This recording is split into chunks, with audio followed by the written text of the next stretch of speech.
Gracias. Gracias.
Bueno, vamos a dar comienzo.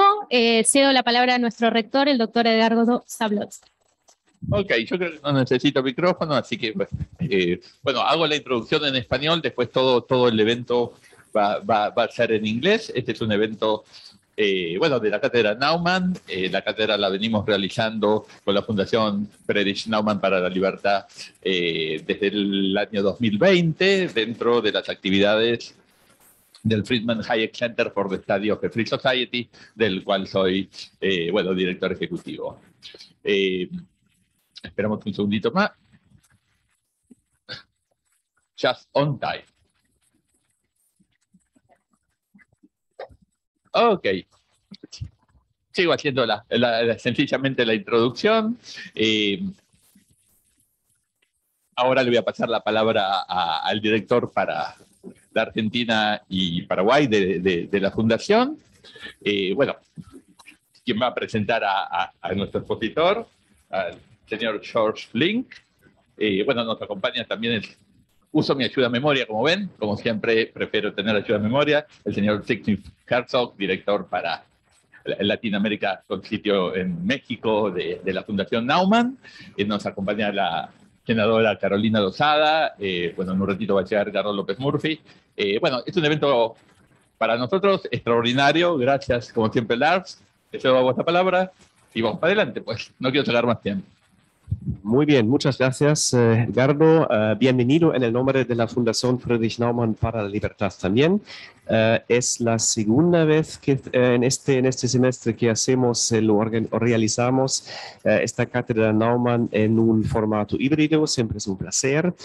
Y bueno, es un placer para mí dar bienvenido también a nuestro expositor especial, el señor Michael Link de Alemania, y bueno, a el director, de vuelta el director regional de la Fundación en la Ciudad de México, Herzog. Y bienvenido, senadora, también un placer verle aquí en esta ocasión.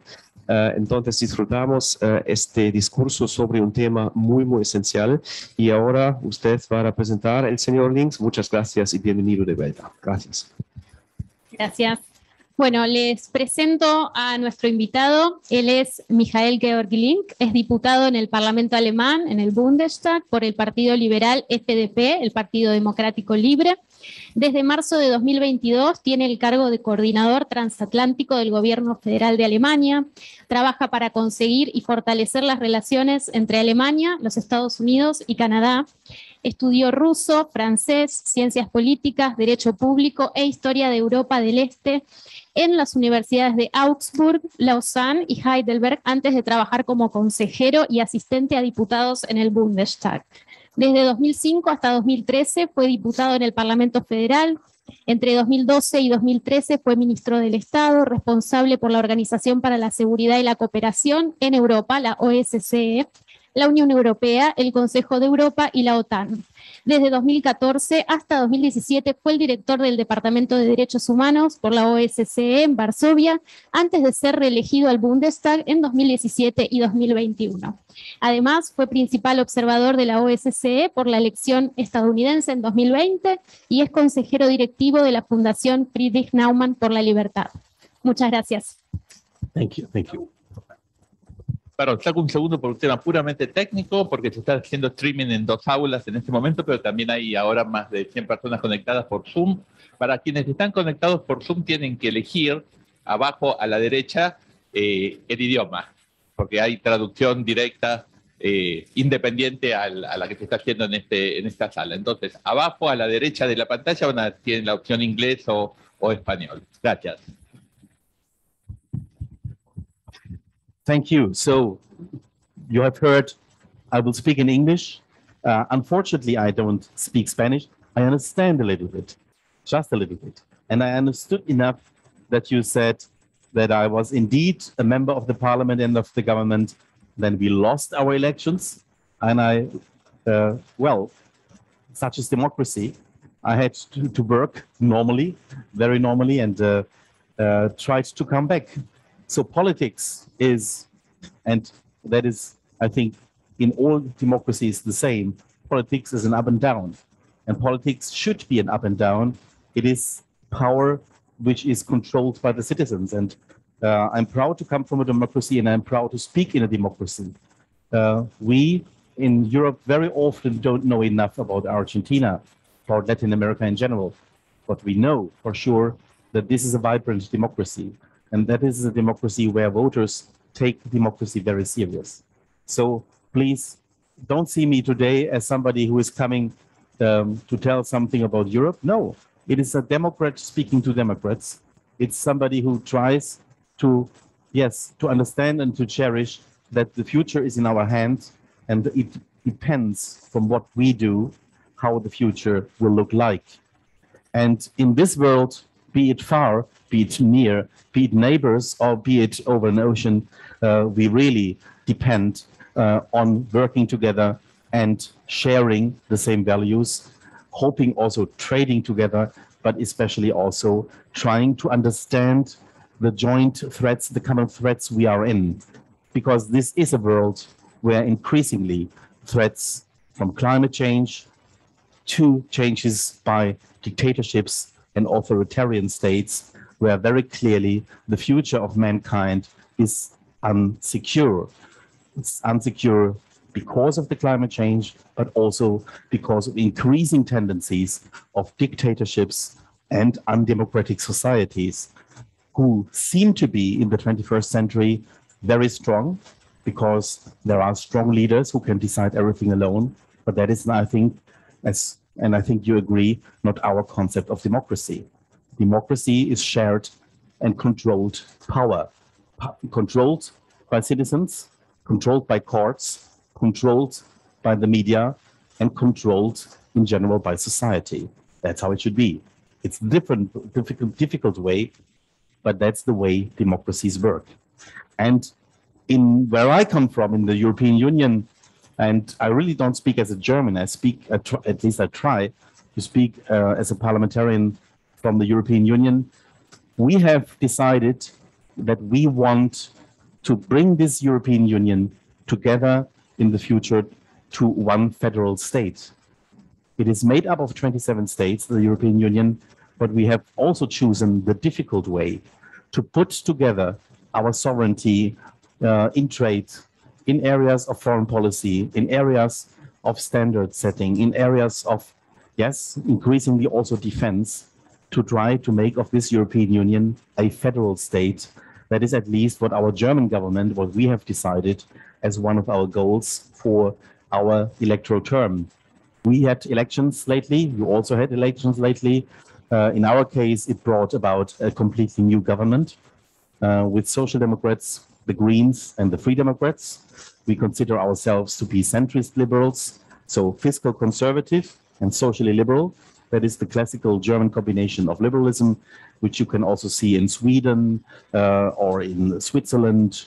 Not so much the French conception of liberalism, which is a little bit different, but so in Central Europe, you have very often these classical liberals, as we are, with a combination of socially liberal, progressive in society, but fiscally conservative. But what we want, and that is what I want to make sure so that you understand who is talking to you, we very much stand for overcoming the borders of the nation state. We want to see European Union as a strong partner in the world, a strong partner for Latin America, a strong partner for Africa, for North America, etc. That might sound a little bit naive because you say, well, in the end, the French, the Germans, the Dutch, the Swiss are also part of the single market, by the way. It's not very well known, but they are de facto part of the single market. They all have their interests. Yes, they have their interests. But what we have understood from history after so many wars in Europe, and that is what is characterizing our 20th century in Europe, that after all these wars, it is better to solve our problems peacefully. And there will be certainly problems. I could tell you, it's not my topic today, for hours and hours about differences between the French way to run an economy and the German way to run an economy. But we have decided that we need each other, and we definitely want to find compromises which make it possible that this European single market, the strongest single market in the world, is something which is working. Europe is a world power not because of the military. It's a world power because of the single market. And we think that the trust in this market, also in market economy, is exactly the trademark which we should strengthen and not weaken. That is why we think it's so important also, and we have a homework to do there, that we would like to do more trade with Latin America. My party, we are very much in favor, for example, of the EU-Mercosur agreement. We are fighting for that because we think it is beneficial for both sides, and that we, in the end, need each other as democracies in a situation where, and I will speak about that now, where we are completely confronted with a disruptive situation, which is of extreme concern. What I was talking to you up to now, this European Union, which is trying to put its forces together and to live together to create a federal state for in the future, this European Union has been confronted with a brutal war, with a brutal aggression this year in its immediate neighborhood.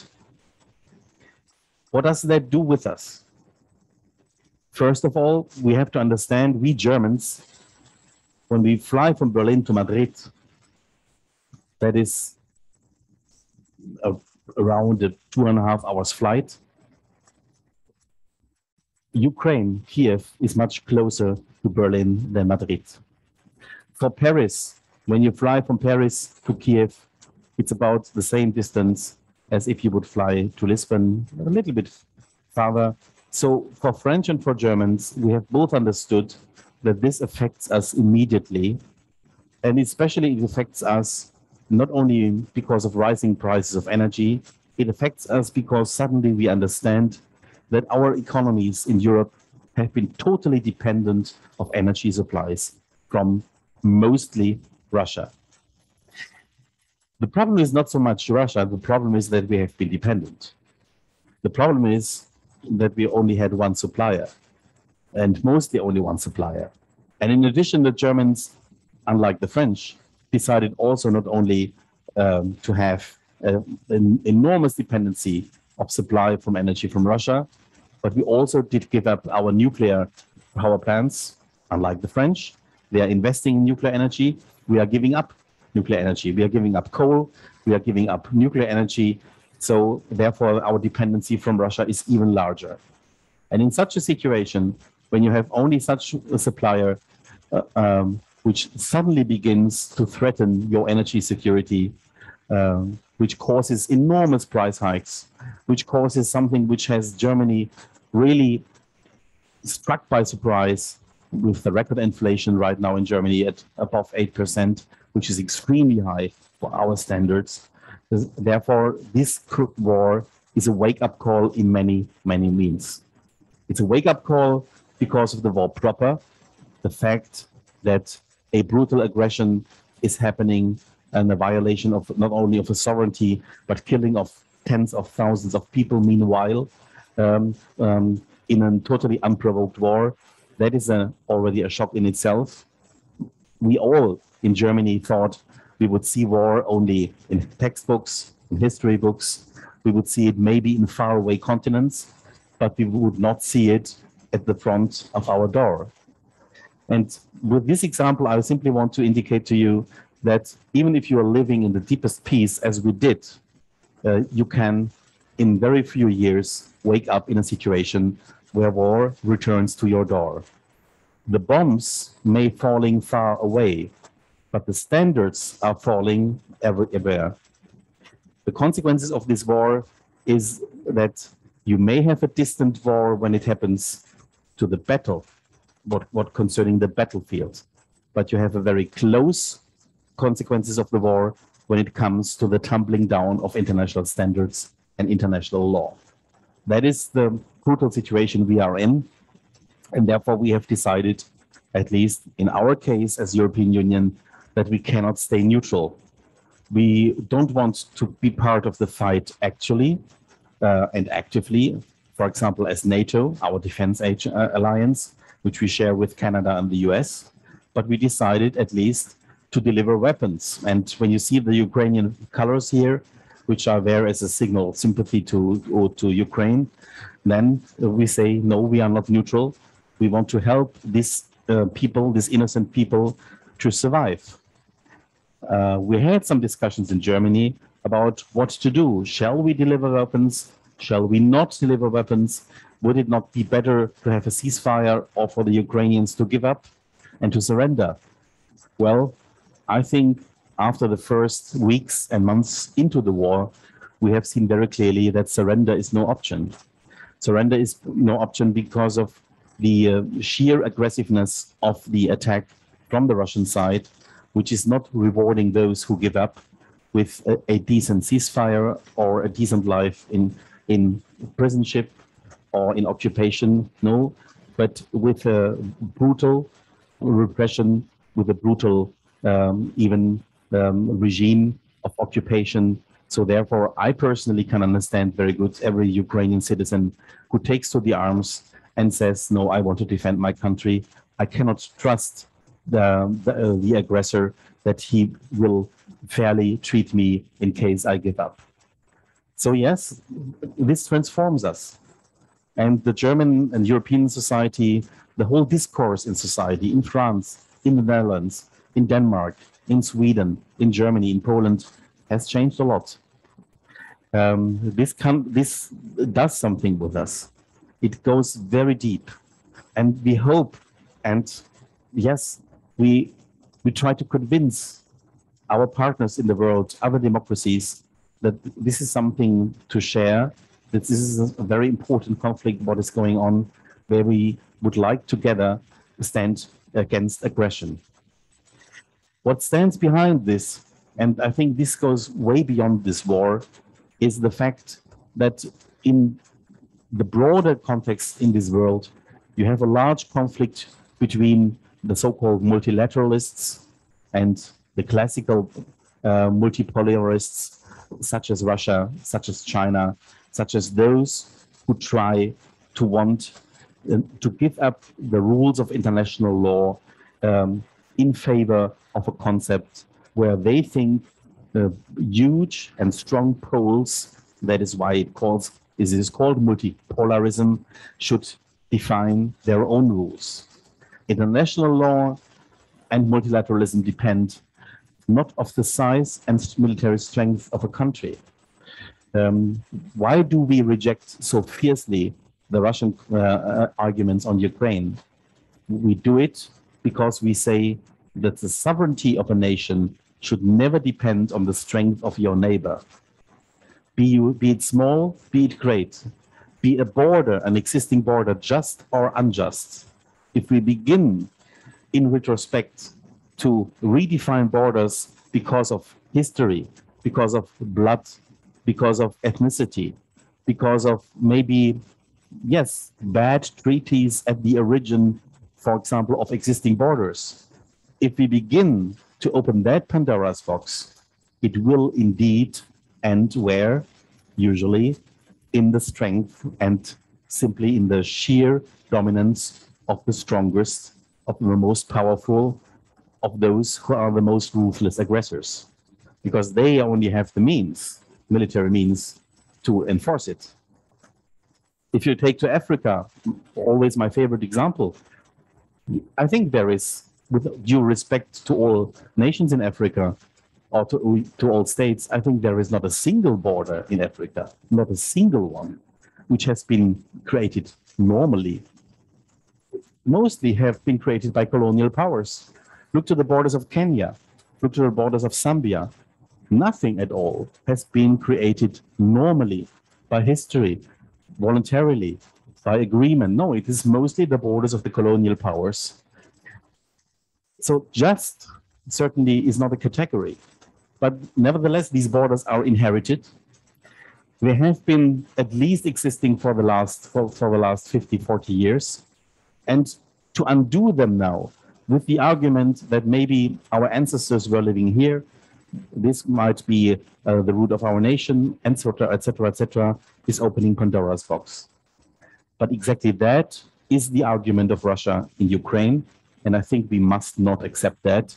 Where would we begin? Where would we end? In the case of take whatever European country you want, you can see Portuguese, you can see Spain, you can see parts of Italy. Everywhere you can find arguments where maybe historically some of the princes and kings had territory which in earlier times belonged to a neighbor. Is that a reason now to undo it and to discuss who is rightly having that? Should Germans again speak about Alsace? No. Should Germans speak about Prussia and Eastern Prussia? My goodness, no, never ever. We have to accept the borders as they are, as just and unjust as they are, because otherwise we will completely blow up the multilateral system. And that is why we try to speak with our partners in the world, with other democracies, in favor of thinking about all these principles and trying to sensibilize each other that we are threatened in our democratic values by autocratic systems. We Europeans made a huge mistake around 10 years ago, and that is something which we bitterly would like to really to undo if we could. We had, as you know, an enormous sovereign debt, especially after the introduction of the Eurozone in the years between 2008, 9 until around 2012. Some called it the Euro crisis, some called it a sovereign debt crisis. De facto, it was an extreme crisis. and was the really test for the Eurozone, whether the euro will subsist as a currency or not. Well, it did, because we decided to put our strengths together, because we decided to invest, but on the way to it, we did a lot of mistakes. We underestimated when, for example, we forced Greece, one of the weakest partner in the euro system at the time, when we forced them, also we Germans, forced them to sell their state assets, sovereign assets, to foreign powers, such as to China. The port in Piraeus, the port of Athens, others. So we forced the Greek state to sell a lot of assets, and we did not have a close look to who was buying it. We didn't wake up too late, because China was buying strategic assets in many places in Europe. In Germany, by the way, too. They have bought strategic assets and strategic companies. The same they did in Italy, in France, etc. I don't want to make out of China a monster or imaginated danger, but let us only look to the facts, what we are seeing. We see that the Chinese step by step, in a very smartful way, are collecting influence globally, and they do it in a way which is offering a lot of countries, also in Europe. Right now, they are doing it very, very actively, for example, in Serbia, in Montenegro, in the Czech Republic, in Hungary especially. In Hungary is maybe the most troublesome example which we can right now see in terms of Chinese influence in Europe. So they try to increase their strategic assets in these countries and to influence the political decision-making in these countries, with the aim of having support, for example, in important United Nations votings, where they hope for Hungarian support. And it happened several times. It happened several times, and it happens because China is offering very generous conditions. They are not looking to human rights. They are not looking to other standards of environmental or social compatibilities or values. No, they are offering a lot of short-term advantages in return for long-term political commitment. If we don't understand this system, then we are totally naive. Then we totally underestimate that the Chinese prospect is working with our short attention span. I was talking about the praise of democracy in the beginning. Now let's see the weakness of democracies. The weakness of democracy is our short attention span. The next election. Yes, that's how it should be. The next election, we need to win it. But democracies work short-term.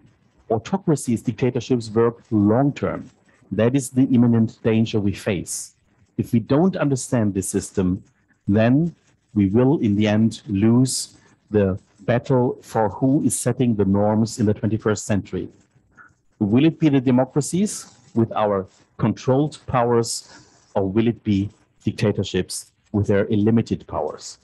That, in a nutshell, I think is one of the lessons we try to learn after our mistakes in Europe, after overcoming the Eurozone crisis, where we did put too much influence in the hands of outside investors, such as the Chinese, and by the way, also others, but China is clearly the most clear-cut and the most, yes, let's say, the most dramatic example.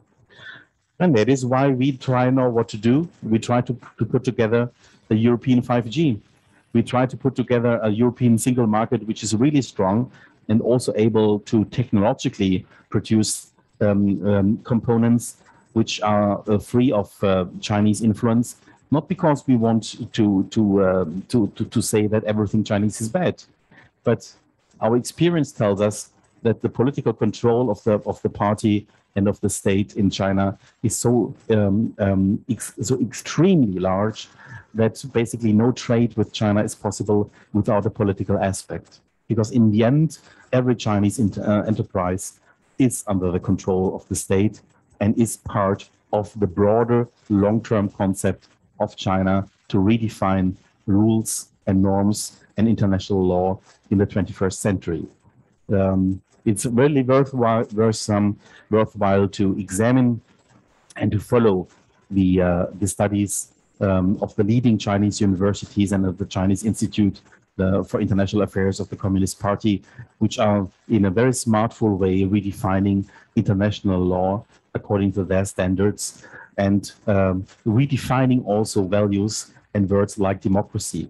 So they fill the whole word of human rights, the conception of human rights and the word of democracy with new content.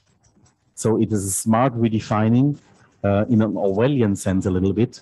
It is a smart redefining of the very concept of democracy, what we think is carved in stone because of the Universal Declaration of Human Rights. No, that is what they very, very slowly try to change. And they do it again, they do it with a long attention span. They are thinking in decades, while we have in our attention span a very, very short-term, let's say, tendency. So that is the situation we find ourselves, and that is what I wanted to discuss with you a little bit, to signal to you that we are looking for allies in this broad concept, where I think in the end, despite all conflicts that there might be, also between developed democracies such as yours, such as ours, that in the end, our best partners is each other.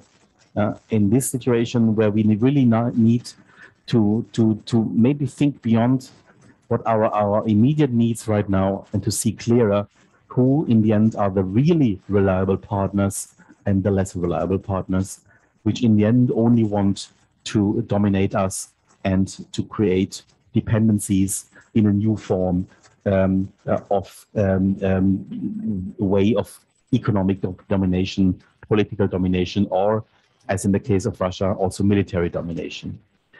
I will be glad to enter into discussion with you.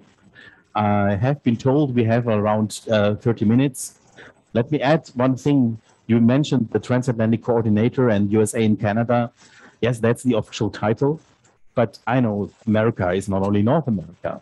America and the Transatlantic, that is also Latin America, that is South America. And I'm very, very glad to be here. I'm very glad to be here with Lars André, who is running a fantastic project here for our German Friedrich Naumann Foundation, which I'm very, very glad that they are so active here in Argentina since long. And this is also such a personal person, which is, I think, building trust between an ocean where sometimes, because of that ocean and the sheer distance of kilometers, we forget what is linking us. So let's not look at the distance. Let's look at what we share. And these values, be it 10,000 kilometers away or 1,000, these values is in the end what counts. And no autocracy, no dictatorship in the end can beat the very idea of liberty and of civil liberties. Thank you very much.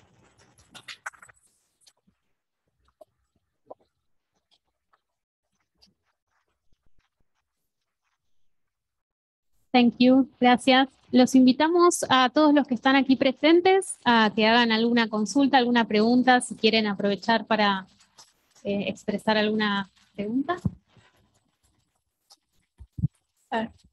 Thank you very much. My question is about thinking long term. Yeah. And about China. Because I remember back in the 1990s, we used to hope that China would become democratic relatively soon. So I wonder what you would have to say about the possibility that things can turn around in China, that there might be some possibility for better relations with China, for China not to be the kind of autocracy it is today. Thank you. Well, one of the reasons why we thought we might see some substantial change in China was that we saw trade as an agent of change. And indeed, as a liberal, and not only as a liberal, I think it goes without saying that people who trade usually don't have war, because it's in mutual interest to have it. But that is a concept which is a little bit idealistic. And unfortunately, in the end, trade can also be an agent of change in the other way around. So it works both ways. The massive Chinese investments, again, in Hungary, did not change China, but they did change Hungary.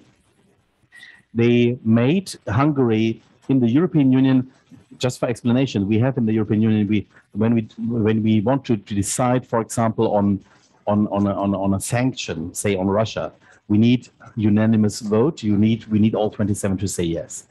And the same with of course, when it comes to human rights violations by China, when we want to issue a statement, a critical statement as European Union, then we need, again, a unanimous vote. And repeatedly, Hungary was blocking a decision-making in the Council of the European Union when the 27 ministers are sitting together. Sometimes you really have very, very long discussions. I was also part of that. You're sitting hours and hours. And then in the end, still Hungary said no. And that is the consequence of the extreme influence of China there. So trade and investments can change indeed things, but in both ways if you're not careful. And at the same time, trade is very important when it is a level playing field. Reciprocity, market access is extremely important. We opened our market to a very large degree to China, whereas China did not open their market to us. So therefore, reciprocity, mutual market access is extremely important, and that is another lesson we had to learn. So when you have a very determined political opponent, we call it a systemic rival. When you have such a systemic rival, then indeed it can turn out very negative and naive only to think that trade would change something. Therefore, you need realpolitik, and at the same time also a resolute support for trade, but again without being naive in that area. And when it comes to China proper, I think we all have seen that under Deng Xiaoping, under Deng, at the chairman Deng at the time. Yes, indeed, they were opening up and using market instruments to a large extent in the Chinese economy.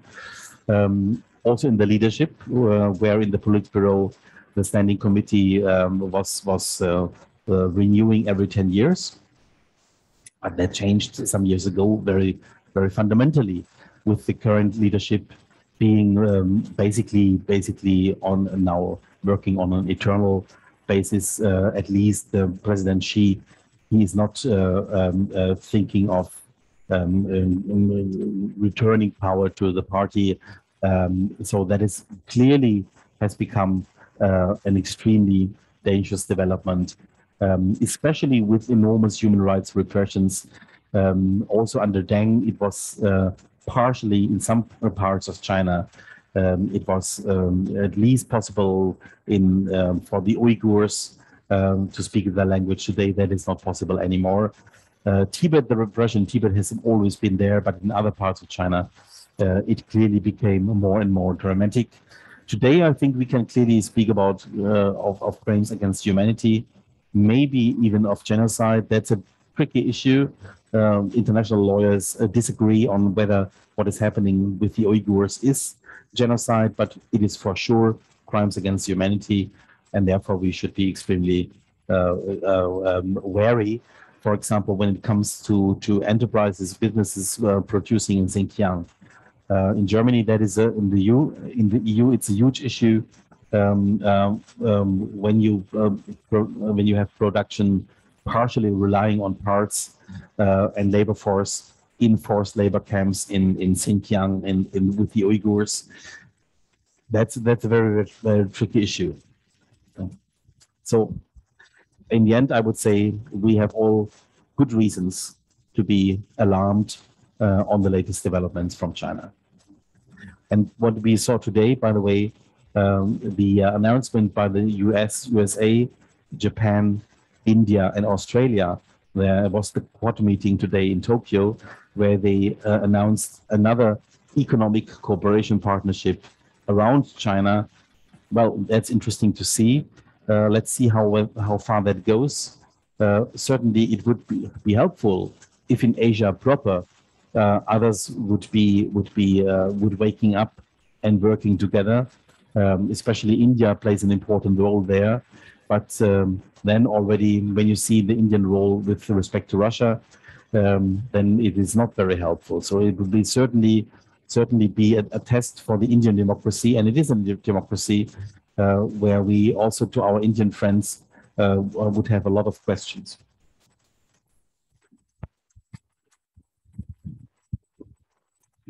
Hello, Bigets. You talk a lot about the alarm China represents today and how they are wanting to change our culture, our economies, the rules, and the international law too. So they are strong. That's for real. That's for sure. So how can we stop them peacefully?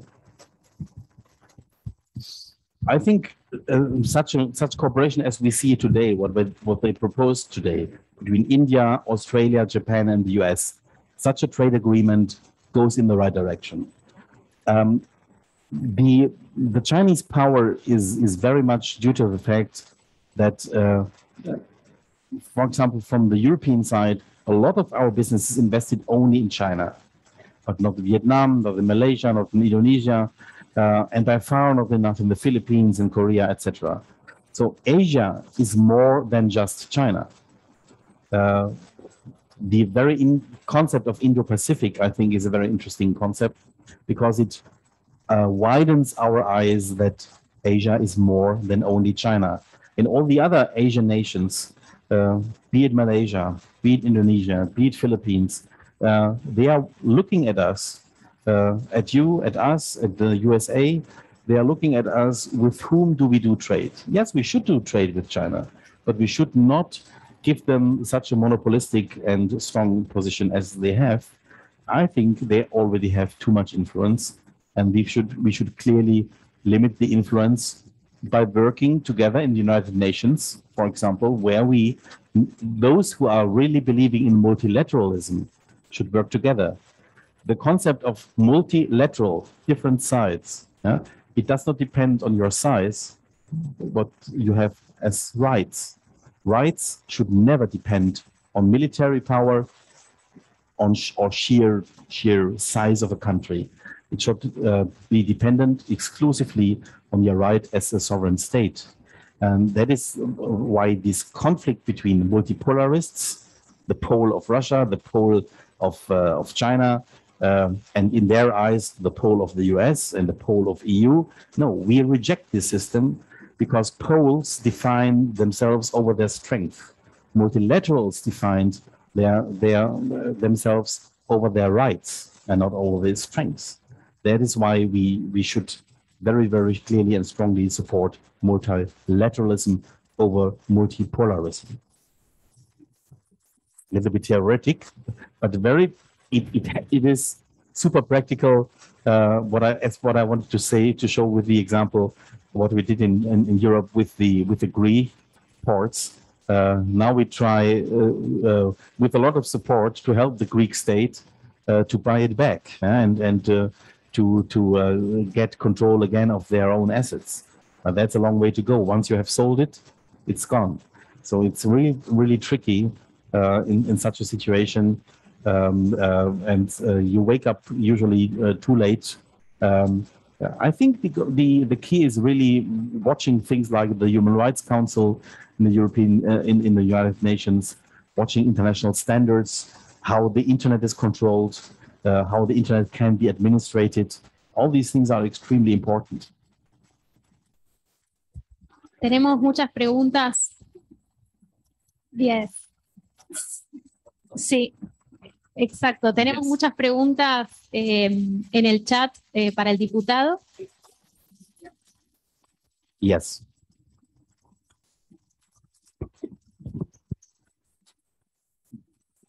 Yes. No.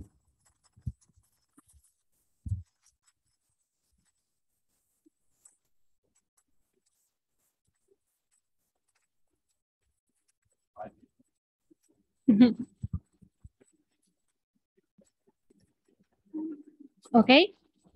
Hay un par de preguntas, más de una, sobre la posible incorporación de Suecia y Finlandia a la OTAN y cuál es su opinión al respecto. ¿Cuál sería el mensaje que se estaría enviando desde la OTAN?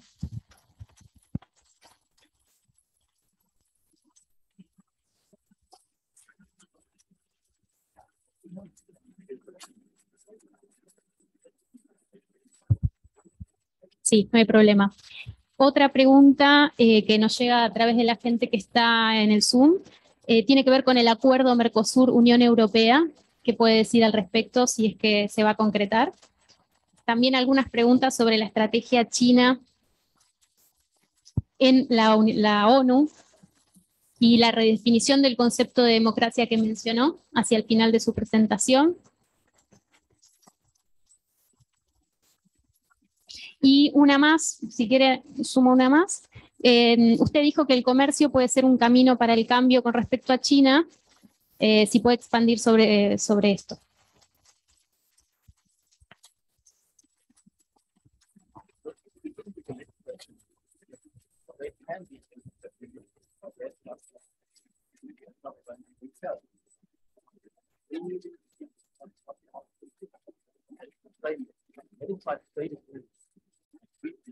So important because free trade agreements is not simply a green card for doing whatever you want. No, it is trading according to rules. It is ways where you can, in a rule of law environment, have trade with mutual market access. And exactly that it was not possible with China. We had, as European Union, we had no market access in China. Maybe you know the German chemical giant BASF, one of the biggest ones. We Germans are very proud of it. Yeah, and what happened? They had a special agreement with the Chinese government. They still have, by the way. They have a special agreement, the CEO of BASF, with the Chinese government, that they are entitled to special things in China what other enterprises cannot do. Now, what is that? Is that trade that changes something in a good or in a bad way? I think in a bad way, because it creates a special position, and that is not a market, a special position for BASF in China, earning a lot of money from them, but at what cost? At the cost of the Chinese having BASF as their influence agent in Germany, trying to influence the position of the German government. So that is what I say, what is dangerous. And therefore, if we don't have a level playing field for German banks, for German car manufacturers, for German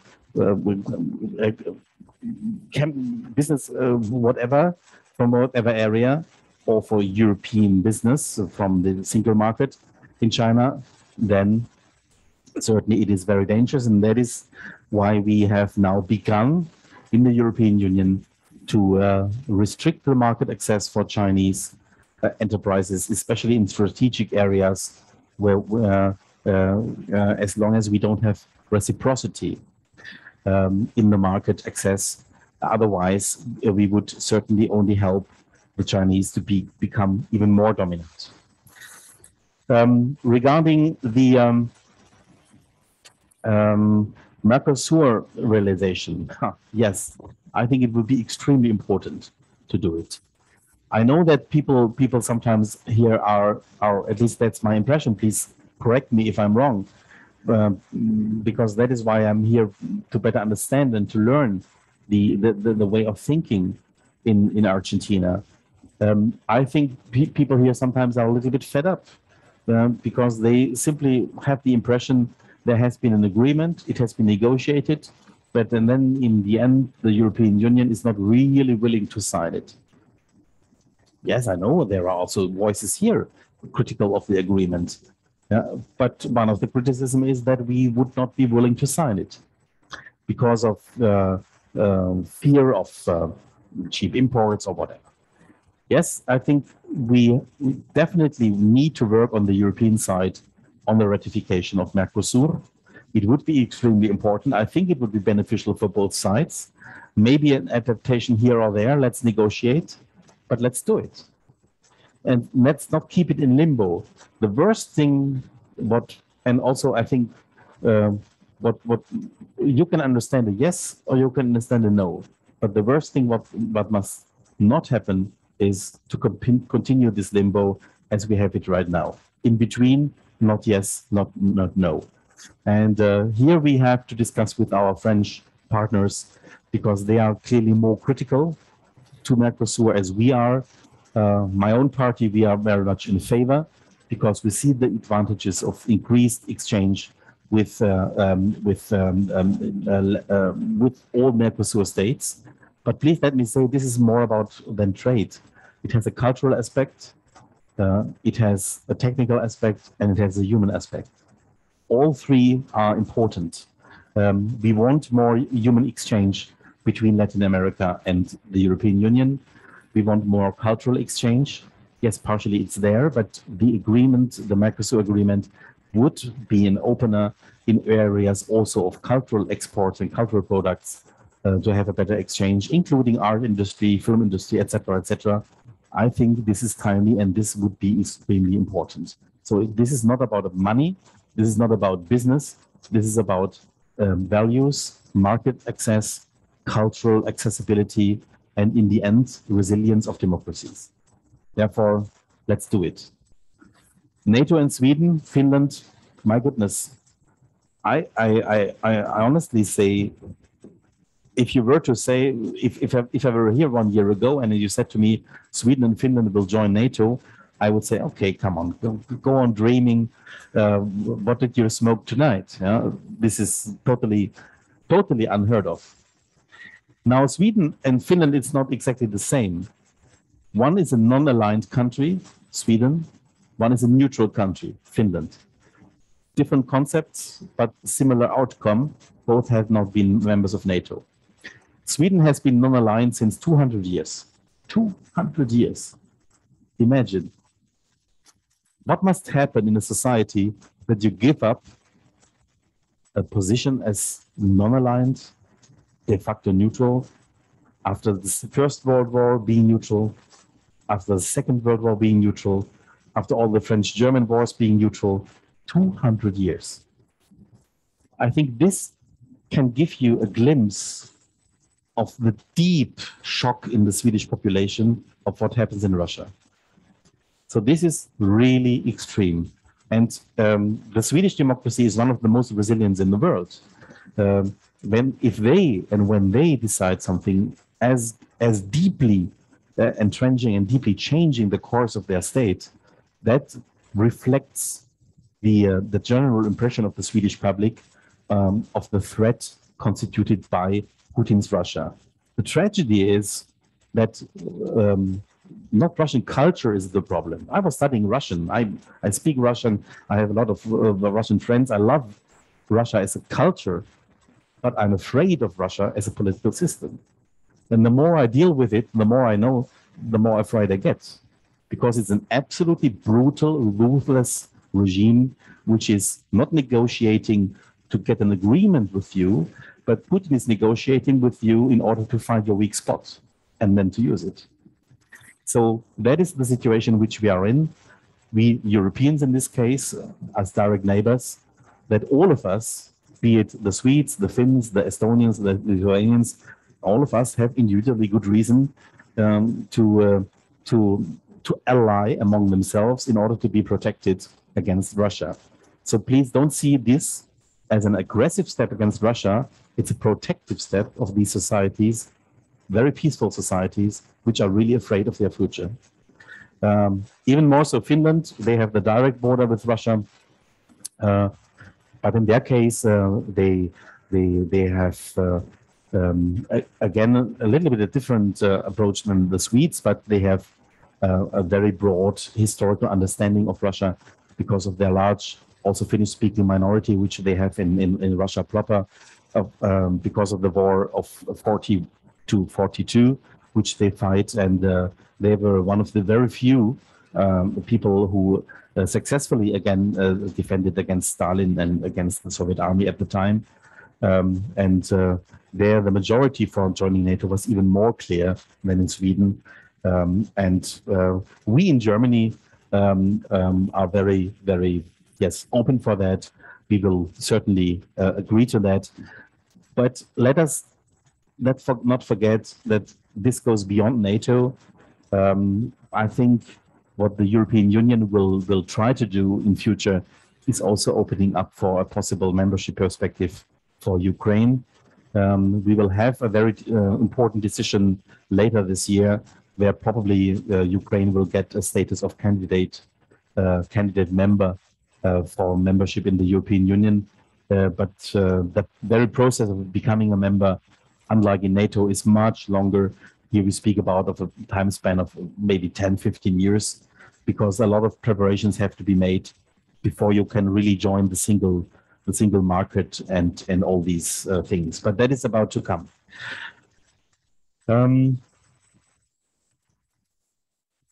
I did forget one question. One question? No, Okay. Ya tenemos que ir cerrando la charla, pero queríamos darle el espacio a un par de nuestros estudiantes que tenían un par de preguntas para cerrar.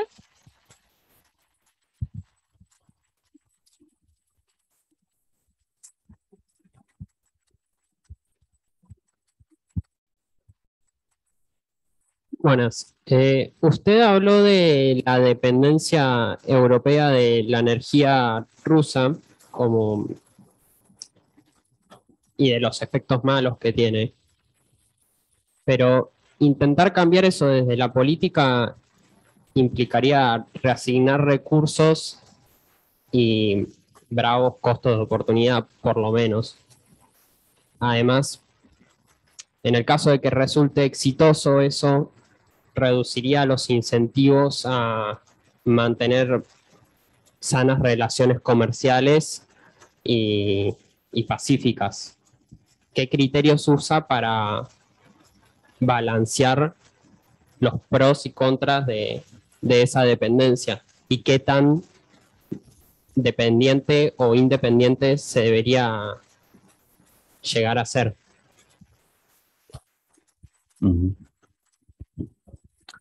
Thank you very much for the question. I think we should really try, when we buy energy supplies from other world regions, we should try to really rely on supply as much as possible from democratic countries. But especially we should try to have more trust in finding energy partners. For example, in Latin America, when it comes to green energy solutions. I think there, Argentina, Chile, and others have enormous potential of producing green energy solutions, trying to use it, for example, in the area of modern production of non-fossil fuels. All these areas should be more at the attention. So when we try to reduce our dependency from Russia, we should at the same time try to reduce our addiction to fossil energy. It's a wake-up call in two ways. The wake-up call from climate change already since several years. But if we are honest, then it did not really materialize into reducing our energy supplies. Quite to the contrary. Germany even wanted to open another pipeline, it becoming even more dependent from fossil energy. And both politically and climate, under a climate perspective, these pipelines are the dinosaurs. They are dinosaurs under climate aspects and under political aspects. So we had the disadvantages of both worlds, dependent from a dictatorship and dependent from a fossil energy. I think that is now the huge opportunity. The problem is that if you do that too fast, then it comes at an extremely high cost. especially for the population, inflation, etc., energy costs. So that is now the fine line we have to walk, and this is really a challenge also for us in government right now, because people in Germany are not happy with the high energy prices. They understand we have to do something for climate and for political reasons, but they have to pay their daily lives. And that's the challenge, that's the thin line we have to walk. That is why my party, for example, says, let's maybe also think about nuclear energy and not to completely give up nuclear energy. The French, the Americans, the Dutch, the Belgians, the Finns, the Swedes, they are all reinvesting in nuclear energy. I think they are not so stupid. I think they are smart and have good reasons to do it. And maybe we should also think in that area. So technology can be here the best agent for change, and we should do it. And if we speak technology, by the way, I think one of the huge potentials also for Latin America together with us is investing in non-fossil energy and investing in digital change. Bueno, buen día. Primero, gracias por venir. Y segundo, ¿cuál es tu opinión sobre el aumento del gasto militar en el PBI de distintos países europeos como Polonia, por toda la situación que está pasando en Ucrania y en Rusia? ¿Lo ves como algo positivo, algo negativo? ¿Y qué consecuencias puede tener en Alemania y en el resto de la Unión Europea? Yeah. We talked about Sweden and Finland.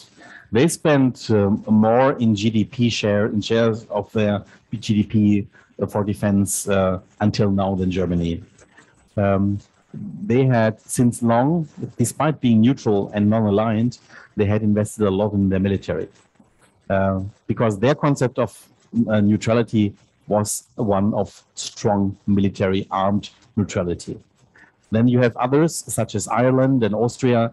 They have a concept of a very small military. Their neutrality is more or less not investing in military capacities. So both is possible. But what is not possible, to be part of a military alliance and a political alliance like NATO, like Germany, and not spending on and not having an army which is really worth being called an army. Because frankly speaking, you would be shocked to see how many helicopters, how many tanks, how many ships have been operational in the German case. It was extremely tragic for us to see last year when we took our troops home from Afghanistan that we were reliant on helicopters, planes from the USA, from Belgium, from Netherlands, Denmark, and France, because we could not transport our own troops. So this is, I think, a little bit for a country like Germany, not exactly what you expect. So please see what we do now in military spending. It is not an arms race for buying new arms. It's buying the necessary stock and supply we would urgently should have been buying long ago. Refilling our stocks for ammunition, investing in planes that fly and tanks that can drive, and ships actually that can leave the harbor. That is what we are doing. We are not investing in new armament. We are simply, in terms of new armament, we are simply refilling our stocks. And that comes at an enormous cost, I can assure you. But we don't do that for using this military. No, this is the very concept of deterrence, which has worked quite well in the case of NATO. And then it's also a signal of Germany that we are ready to invest in international, where necessary, in UN operations. For example, we have last week we have renewed our military engagement in Mali, Sub-Saharan Africa, and in the Sahel region. There again, we can only do it because planes and helicopters from Denmark, the Netherlands, and other countries are supporting our troops there. If we want to do that, these peace missions are these peacekeeping missions by the United Nations and other United Nations missions, then we need to have armed forces really deserving the name of being operational. So we have to invest in all of these, but you can be sure. I know that people often think, especially from a distance, that NATO is only a military alliance.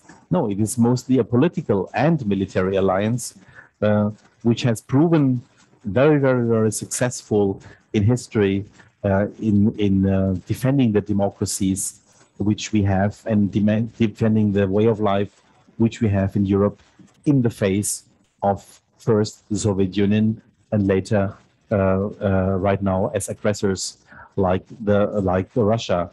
In the end, I think we can say if Lithuania, Estonia, and Latvia were not already members of NATO, or say Romania, they would now be under equal attack as Ukraine.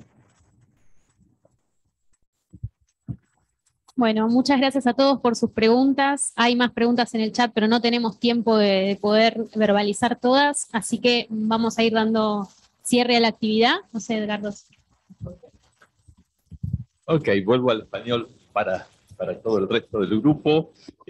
Bueno, muchas gracias, Michael. Muchas gracias, como siempre, Lars, por el privilegio de tener esta mañana aquí.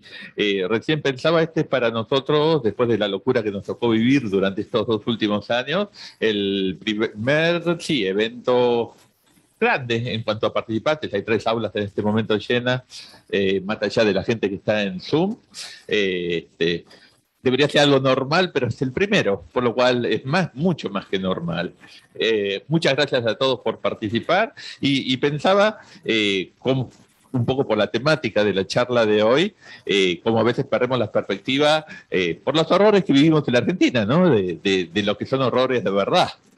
Nosotros estamos aquí escuchando esta charla mientras en Ucrania, la gente lucha por su vida, por su libertad. Bueno, muchas gracias, Lars. Sí, bueno, muchas gracias en el nombre de la Fundación Naumann también. Siempre un placer estar con ustedes. Y bueno, vamos a preparar ahora el segundo semestre. Entonces, vamos a recomenzar el programa quizás en septiembre de la Cátedra Naumann. Un placer. Gracias al señor Link también. Y bueno, a mi equipo, a Nadia, y gracias a vos, Edgardo, a su equipo, a la UCEMA. Siempre un placer cooperar con ustedes. Gracias.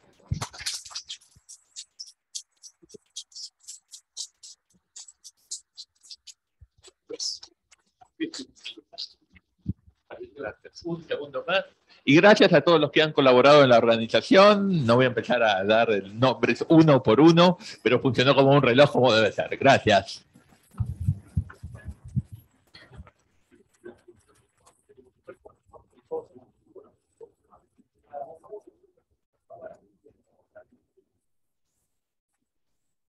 Senador.